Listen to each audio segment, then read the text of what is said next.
Plusieurs décennies d'attente dans l'espoir de voir un petit signe sur un écran. Le plus grand accélérateur de particules du monde, le LHC du CERN, vient d'entamer une nouvelle phase d'expériences inédites avec une énergie presque doublée. Le LHC, pour Large Hadron Collider, a fourni ses premières collisions de protons à l'énergie record de 13 TeV pour téraélectronvolts après 2 ans de maintenance et de réparation.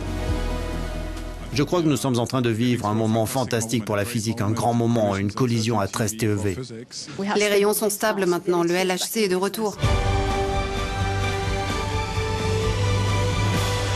Les chercheurs veulent percer le secret des plus petits éléments de la matière, mais aussi expliquer des phénomènes comme la matière noire, qui compose 27% de la masse totale de l'univers. Et ils savent désormais que le LHC est prêt à relever ce défi. C'est le meilleur navire du monde, le plus puissant, avec le meilleur équipage. Et désormais, nous sommes prêts pour la prochaine exploration. C'est la récompense d'années d'un dur travail. Les gens ont préparé ça pendant plus de 2 années.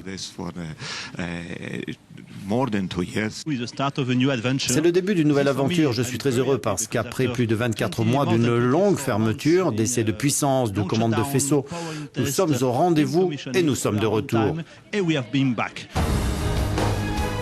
En faisant se télescoper des particules à près de la vitesse de la lumière dans un accélérateur long de 27 km, il est possible de recréer un scénario proche de celui qui a existé dans les premières secondes après le Big Bang, ce qui permet aux chercheurs de travailler sur les origines du cosmos.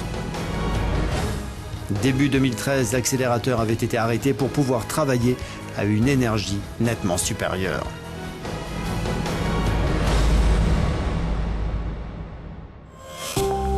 Le LHC peut désormais se faire télescoper 1 milliard de paires de protons à chaque seconde, soit 2 fois plus que prévu.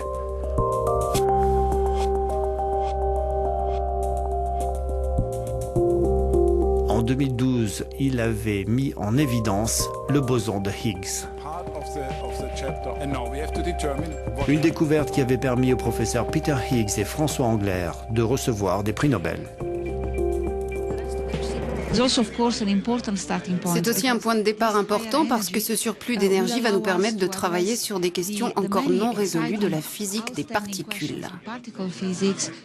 Les nouvelles recherches sur les particules que nous allons faire au cours de cette année et pendant les 2 prochaines années, j'espère vraiment que l'on pourra voir la signature d'une énergie manquante, de particules de la matière noire qui seront produites au LHC et qui ont peut-être un lien avec cette masse manquante, cette matière manquante de l'univers et que nous ne comprenons encore pas vraiment.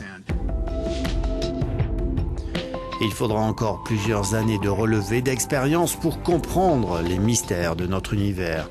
Mais pour les chercheurs du CERN, la compréhension de l'infiniment grand passe par celle de l'infiniment petit.